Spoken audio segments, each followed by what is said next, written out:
Namaskaram, my dear masters, my dear gods. Welcome to Meditation Magic. To begin with, my humble salutations to Pitamaha Patriji, Swarnamala Patriji, and to all the seen and unseen masters.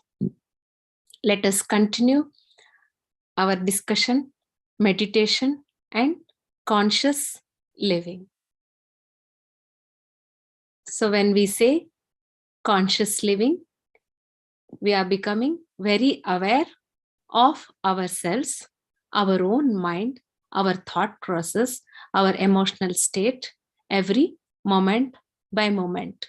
We are taking a resolution for ourselves that every moment by moment, I'm going to practice awareness, or I am aware of every moment by moment. Now, we will discuss on the energies, anger energy. So, anger energy comes at a little bit low level of consciousness. Anger can be used for achieving great things, and also when we are very unconscious of our own anger, at that time we are falling in using that energy. We are wasting our energies. So now we are understanding anger better and using our anger towards our own betterment. How can we use anger for our own profit? So when we are angry, we experience a severe moment of energy in the body. Anger is like kind of water gushing. So we can imagine the dam construction, wherein the to control the overflow of water, in case if it is heavy rains, to store the water in one place so that it doesn't run out in the city or the civilization. So we build a dam, right? We direct it. We have a walls restricting the movement of the water. Like that, similarly, the anger energy, like the energy of the river, we should be able to direct it. When directed, the anger energy can be used for greater purposes, like we use the dams for directing the river in required directions, right? Wherever we want to send water, we can direct it. We can open the required number of gate, and through that only we can channel the water. Like that, similarly, we should be able to understand our anger and direct it towards the required processes. For example, while doing any project work or any works like household works or achieving some other goals, we have set our goals, right? Certain goals we have to achieve. Here I would like to discuss a simple realistic story wherein it happened in a big business family. This is a big means a very rich business family. They have only son, and they want their son to understand the process of growing the business. They want him to start scratch, like their parents had built this business from scratch. So they wanted to give that experience for their son, so that when he has that experience of starting from scratch, he will handle their business better, right? So they wanted their son to learn his lessons when growing in a business from scratch. It so happened that this son got hired in some company. But what happened? After a few days, he suddenly quit his job and he started staying at home. What happened is, this business mother, she approached a psychiatrist saying, my son is no more interested in going to the job. Then the psychiatrist asked, so what's the idea? You are very rich, right? So give him your own business in charge, so that he will grow here only. Then they don't want that to happen, but they are telling to that he needs that experience of starting a business from scratch so that he can handle this business better. They are not trusting him at the first spot. And then what happens? Then what is the problem with your son? So again he can search for another job. Then this mother says, no, he's not willing to search for other jobs also. Why? What is the problem? He is right now angry. So what's happening here? That person is not able to direct his anger. He is succumbed to the energy of the anger. So sometimes undirected anger will damage our own personalities. So here in the case of this business family, the son was not at all coming out of his state. Now his state is he cannot manage his own business, nor he is able to fetch another job for him. So such is the nature of the anger. So this is a very common phenomenon. What's happening? When do we get angry? Whenever our expectations are not met. Naturally, sometimes we are expecting appreciation for our work, or we are expecting some respect from the people. So we are here expectations. Our expectations not being met makes me angry. So understanding this nature of the self, of the mind, now I study the anger properly. I introspect or contemplate my own anger and then write down what is causing the anger and now what damage is it causing to my own self. So now, because I have taken a resolution that I will use this anger as an energy and I will not succumb to the anger. So we need to spend some time in understanding our own anger, our trigger points. And at that time, when we understand our trigger points properly, we see some people and we can't stand them, right? Suddenly. So you should see who are all your trigger points and what kind of situations trigger you. For example, some people want the house to be clean or the office to be certain way, and the way people they should address them. So we have so many trigger points, right?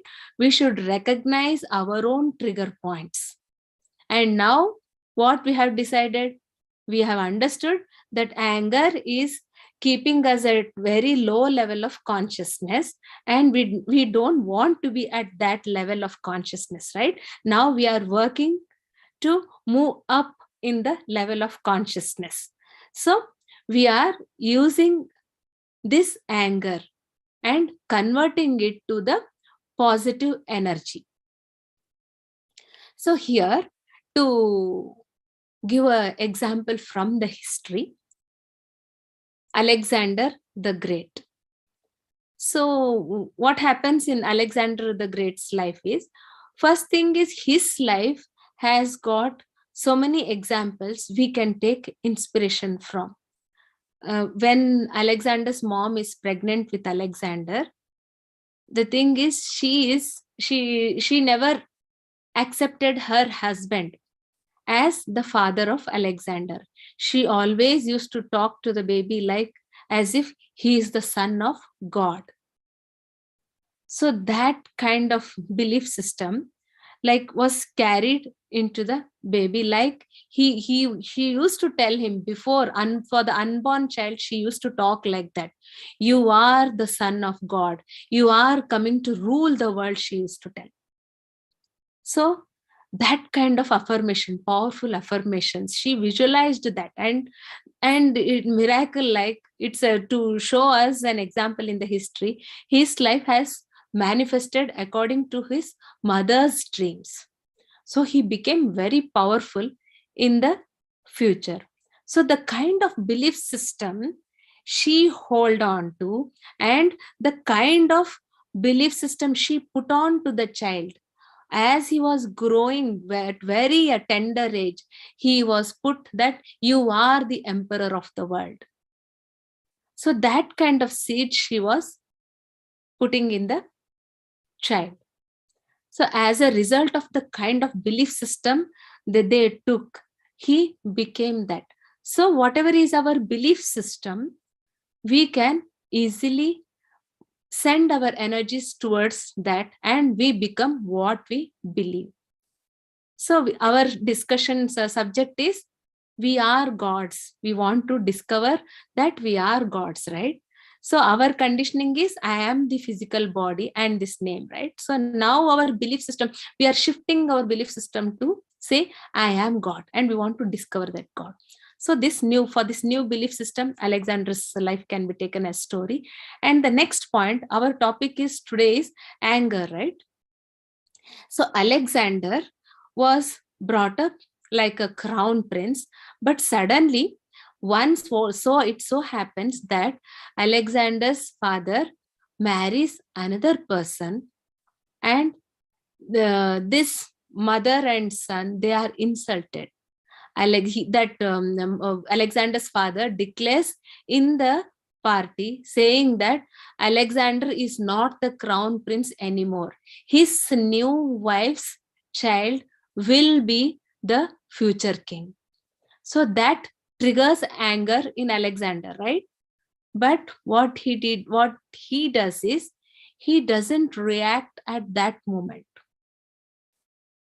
They just quit at that moment. They went into hideout and they again come back, and then he emerges as the ruler after successor after his father. So that way he used his anger for his own growth. So he's directing the anger. So our resolution is we will use our own anger as a fertilizer for our own growth.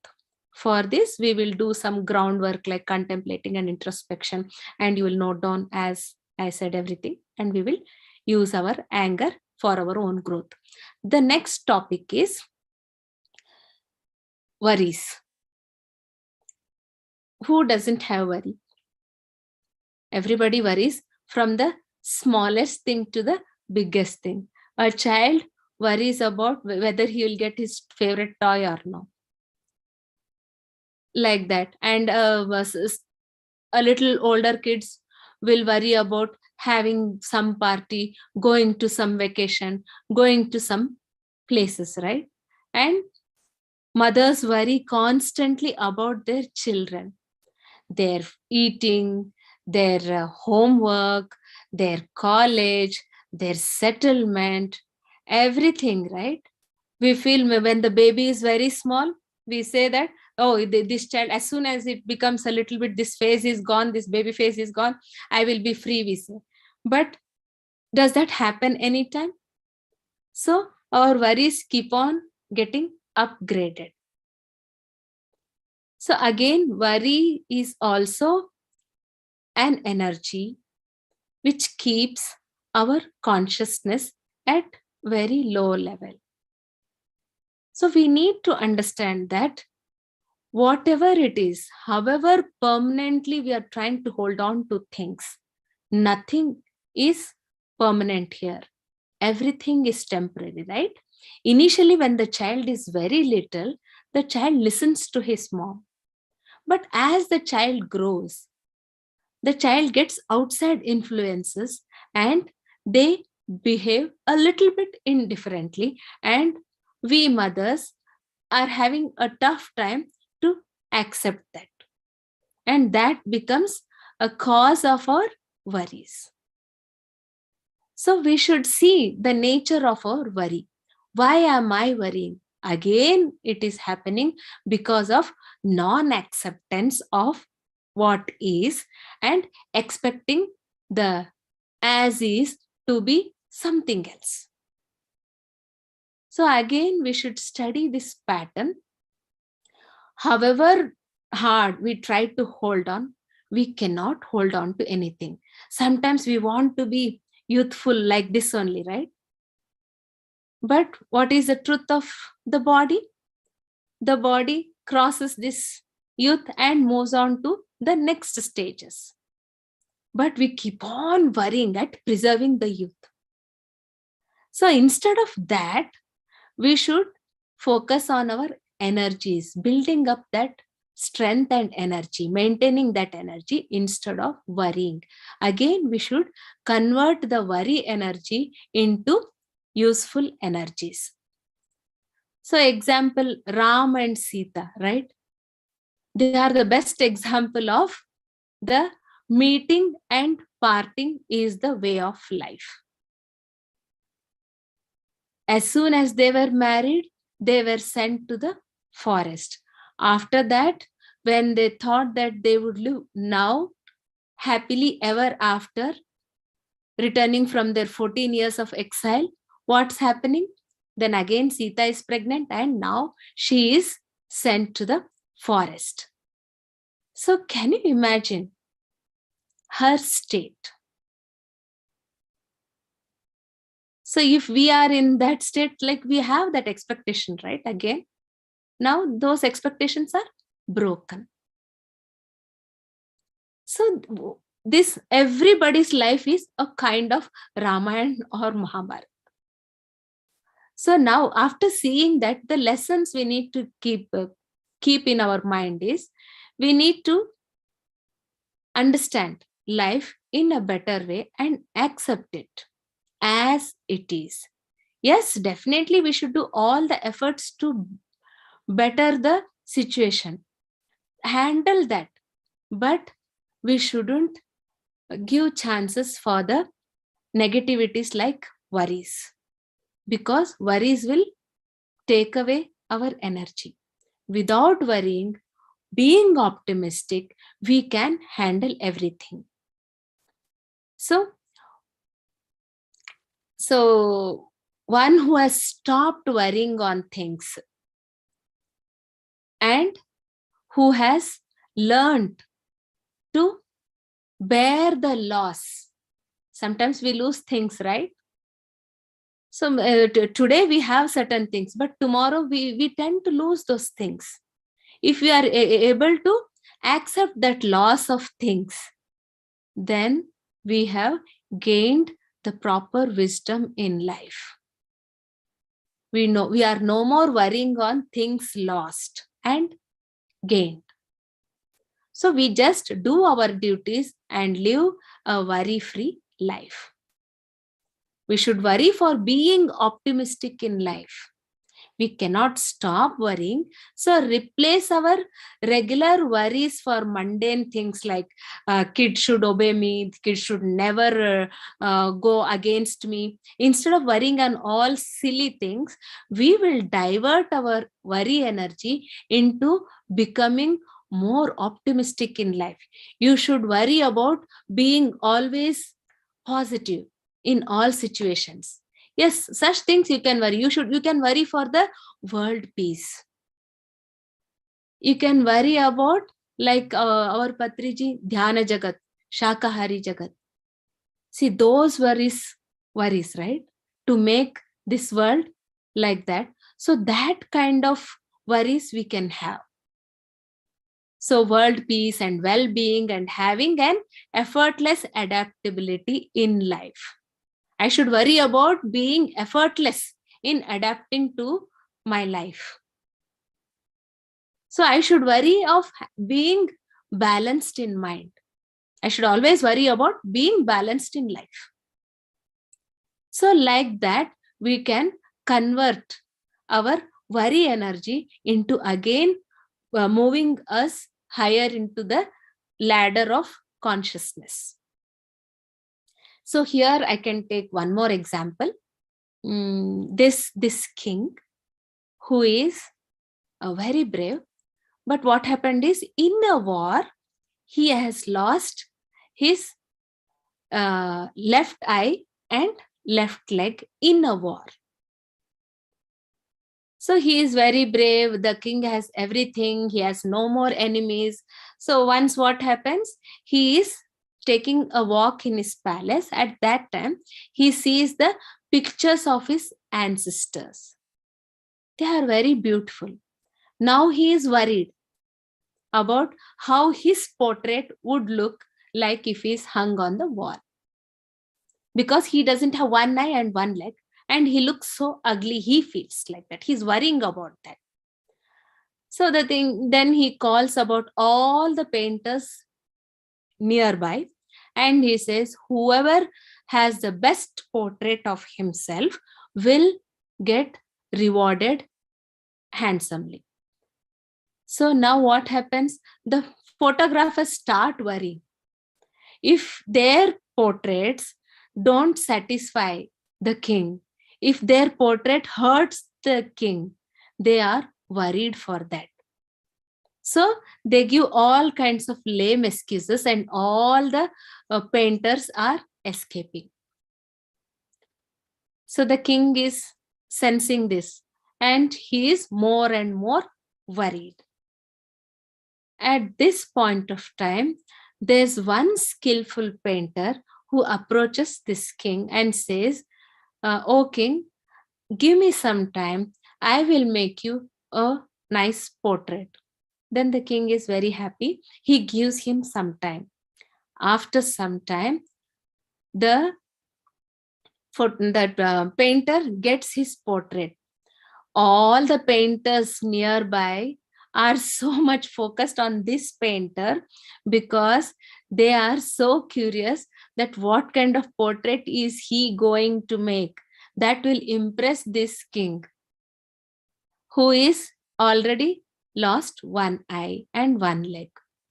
Then, to everybody's amazement, what happens is that portrait is showing the king on a horse with, he is aiming an arrow. He's sitting on a horse. So only half part of his body is visible in the portrait. So only his right leg is visible on the horse. So the left leg is hidden. And he is aiming in the arrow, right? And his only side face is visible. So this only this part is visible in the portrait. So this portrait is satisfied the king. So like this, what happened to the attitude of the painter here? He used his energies to see some optimistic approach in all the situations. Though the situation was different, he could see there is a possibility. So when we approach every situation with optimistic attitude, then we can resolve all the worries, and even we can convert our anger into proper energy to fulfill our life day to day very effectively. So with this being said, we need to focus on anger and worries so that we can become expert in converting them into positivity, right? So we need to do enough background work, day-to-day work we need to do on these things, so that we become expert in converting our anger and worries into positive energies. So how do we train ourselves to see our own anger, to see our own worries? Is again back to meditation and focusing on our breath.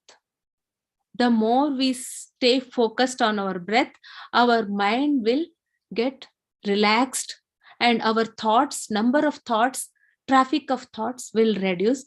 During, like, When we train ourselves like this, then when we come out of meditation, we'll have enough strength and stamina to deal with anger and worries. So, with this, we will now focus on our breath with this beautiful music, with bliss in heart, smile on the lips, eyes closed, fingers crossed, sitting comfortably straight.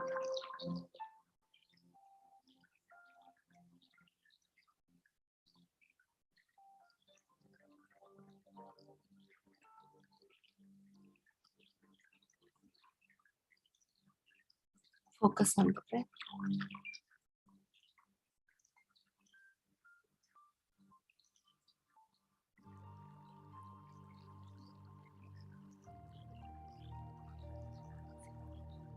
Enjoy the process of breathing.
Last few minutes.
Share our goodwill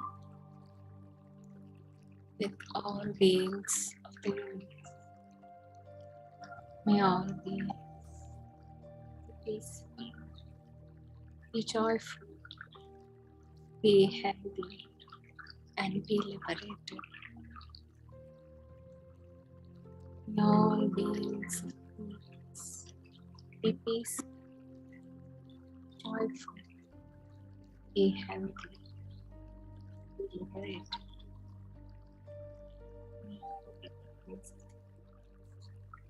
Be peaceful, be healthy,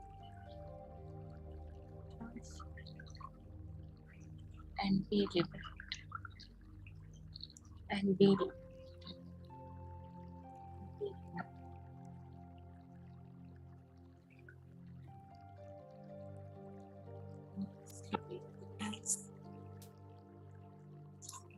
Gently place them on your eyes. Slowly come out into the present moment. Full joy, in full abundance. Thank you so much. So, speaking and sharing my happiness with us.